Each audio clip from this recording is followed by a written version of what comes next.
Day 94, April 4th, and today we're going to go through Judges chapter 11, verse 29 through chapter 15. Then the Spirit of the Lord came on Jephthah. He crossed Gilead and Manasseh, passed through Mizpah of Gilead, and then there he advanced against the Ammonites. And Jephthah had made a vow to the Lord, "If you give the Ammonites into my hands, whatever comes out of the door of my house to meet me when I return in triumph from the Ammonites will be the Lord's, and I will sacrifice it as a burnt offering." Then Jephthah went over to fight the Ammonites, and the Lord gave them into his hands. He devastated 20 towns from Aroer to the vicinity of Minnith as far as Abel-Keramim. Thus Israel subdued Ammon.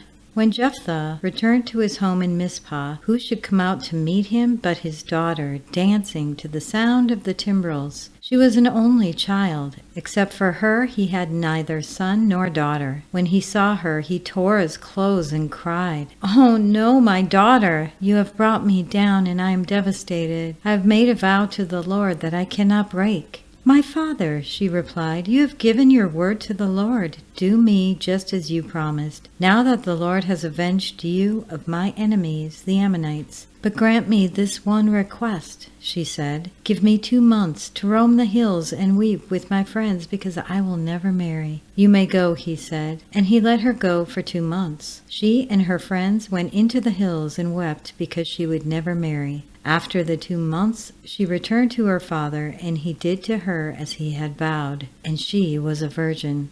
From this comes the Israelite tradition that each year the young women of Israel go out for 4 days to commemorate the daughter of Jephthah, the Gileadite. The Ephraimite forces were called out, and they crossed over to Zephon. They said to Jephthah, "Why did you go fight the Ammonites without calling us to go with you? Were you going to burn down your house over your head?" Jephthah answered, "I and my people were engaged in a great struggle with the Ammonites, and although I called, you did not save me out of their hands. When I saw that you wouldn't help, I took my life in my hands and crossed over to fight the Ammonites, and the Lord gave me the victory over them. Now why have you come up today to fight me?" Jephthah then called together the men of Gilead and fought against Ephraim. The Gileadites struck them down because the Ephraimites had said, "You Gileadites are renegades from Ephraim and Manasseh." The Gileadites captured the fords of the Jordan leading to Ephraim, and whenever a survivor of Ephraim said, "Let me cross over," the men of Gilead asked him, "Are you an Ephraimite?" If he replied no, they said, "All right, say Shibboleth." If he said Sibboleth, because he could not pronounce the word correctly, they seized him and killed him at the fords of the Jordan. 42,000 Ephraimites were killed at that time. Jephthah led Israel 6 years. Then Jephthah the Gileadite died and was buried in a town in Gilead. After him, Ibzan of Bethlehem led Israel. He had 30 sons and 30 daughters. He gave his daughters away in marriage to those outside his clan, and for his sons he brought in 30 young women as wives from outside his clan. Ibzan led Israel 7 years. Then Ibzan died and was buried in Bethlehem. After him, Elon the Zebulunite led Israel 10 years. Then Elon died and was buried in Ajalon in the land of Zebulun. After him, Abdon, son of Hillel, from Pirathon led Israel. He had 40 sons and 30 grandsons who rode on 70 donkeys. He led Israel 8 years. Then Abdon, son of Hillel,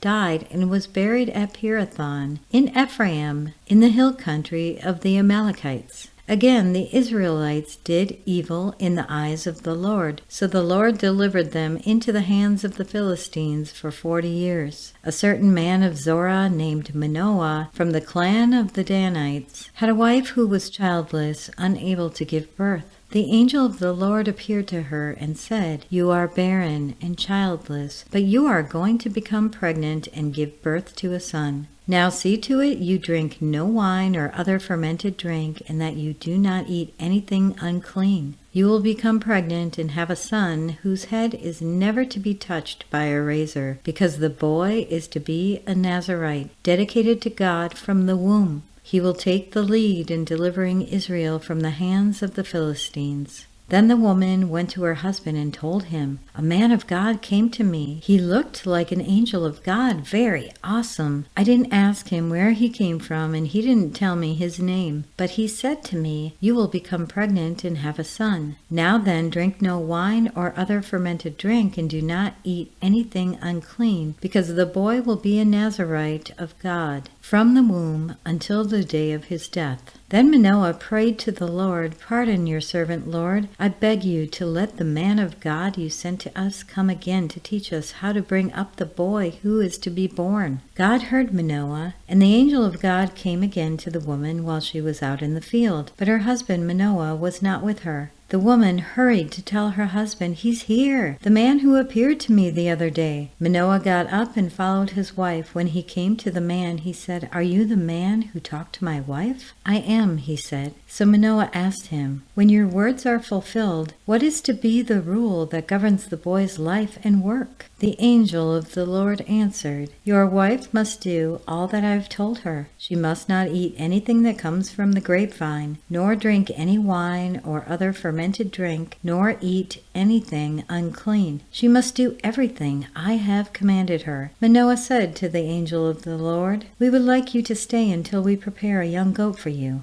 The angel of the Lord replied, 'Even though you detain me, I will not eat any of your food. But if you prepare a burnt offering, offer it to the Lord.' Manoah did not realize that it was the angel of the Lord. Then Manoah inquired of the angel of the Lord, 'What is your name, so that we may honor you when your word comes true?' He replied, 'Why do you ask me my name? It is beyond understanding.' Then Manoah took a young goat together with its grain offering and sacrificed it on a rock to the Lord. And the Lord did an amazing thing while Manoah and his wife watched. As the flame blazed up from the altar toward heaven, the angel of the Lord ascended in the flame. Seeing this, Manoah and his wife fell with their faces to the ground. When the angel of the Lord did not show himself again to Manoah and his wife, Manoah realized that it was the angel of the Lord. 'We are doomed to die,' he said to his wife. 'We have seen God.' But his wife answered,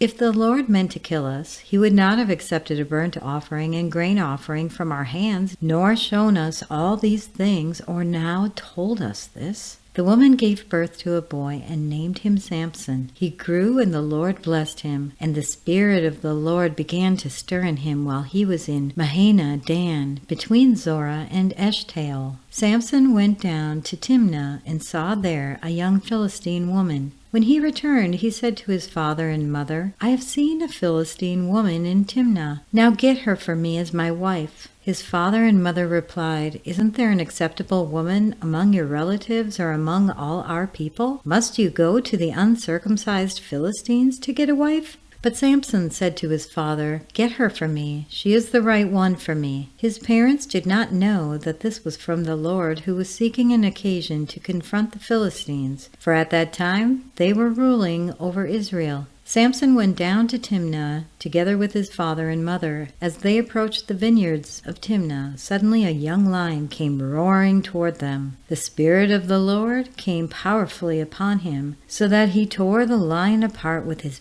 bare hands, as he might have torn a young goat. But he told neither his father nor his mother what he had done. Then he went down and talked with the woman, and he liked her. Some time later, when he went back to marry her, he turned aside to look at the lion's carcass, and in it he saw a swarm of bees and some honey. He scooped out the honey with his hands and ate as he went along. When he rejoined his parents, he gave them some, and they too ate it. But he did not tell them that he had taken the honey from the lion's carcass. Now his father went down to see the woman, and there Samson held a feast, as was customary for young men. When the people saw him, they chose 30 men to be his companions. 'Let me tell you a riddle,' Samson said to them. 'If you can give me the answer within 7 days of the feast, I will give you 30 linen garments and 30 sets of clothes. If you can't tell me the answer, you must give me 30 linen garments and 30 sets of clothes.' 'Tell us your riddle,' they said. 'Let us hear it.' He replied, Out of the eater, something to eat. Out of the strong, something sweet. For 3 days they could not give the answer. On the 4th day they said to Samson's wife, "Coax your husband into explaining the riddle for us, or we will burn you and your father's household to death. Did you invite us here to steal our property?" Then Samson's wife threw herself on him, sobbing, "You hate me! You don't really love me! You've given my people a riddle, but you haven't told me the answer." "I haven't even explained it to my father or mother," he replied, "so why should I explain it to you?" She cried the whole 7 days of the feast. So on the 7th day he finally told her, because she continued to press him. She in turn explained the riddle to her people. Before sunset, on the 7th day, the men of the town said to him, "What is sweeter than honey? What is stronger than a lion?"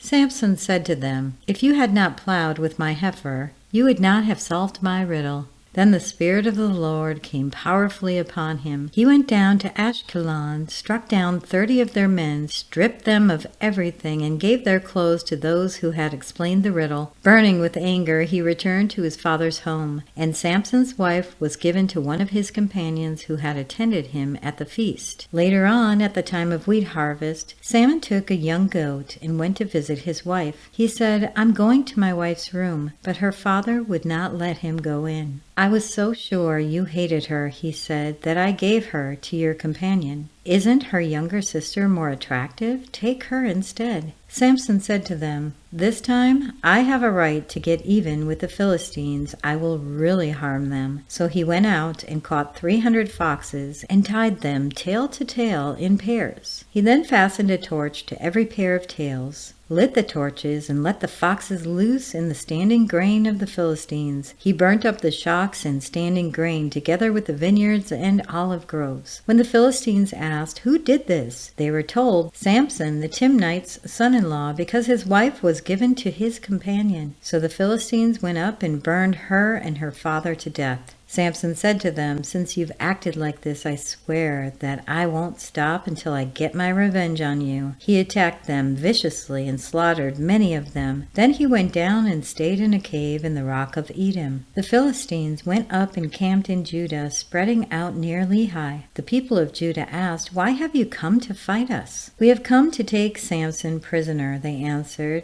"to do to him as he did to us." Then 3,000 men from Judah went down to the cave in the rock of Edom and said to Samson, "Don't you realize that the Philistines are rulers over us? What have you done to us?" He answered, "I merely did to them what they did to me." They said to him, "We've come to tie you up and hand you over to the Philistines." Samson said, "Swear to me that you won't kill me yourselves." "Agreed," they answered. "We will only tie you up and hand you over to them. We will not kill you." So they bound him with 2 new ropes and led him up from the rock. As he approached Lehi, the Philistines came toward him shouting. The Spirit of the Lord came powerfully upon him. The ropes on his arms became like charred flax, and the bindings dropped from his hands. Finding a fresh jawbone of a donkey, he grabbed it and struck down 1,000 men. Then Samson said, "With a donkey's jawbone I have made donkeys of them. With a donkey's jawbone I have killed 1,000 men." When he finished speaking, he threw away the jawbone, and the place was called Ramath-Lehi. Because he was very thirsty, he cried out to the Lord, "You have given your servant this great victory. Must I now die of thirst and fall into the hands of the uncircumcised?" Then God opened up the hollow place in Lehi, and water came out of it. When Samson drank, his strength returned, and he revived. So the spring was called En-Hakkore, and it is still there in Lehi. Samson led Israel for 20 years in the days of the Philistines. And that concludes today's reading. If you have thoughts to share or questions to ask, we do fellowship in Telegram and on the X community for the Chronological Bible Study. You can find links to those in the description. I really encourage everyone to ask questions. Don't hold back.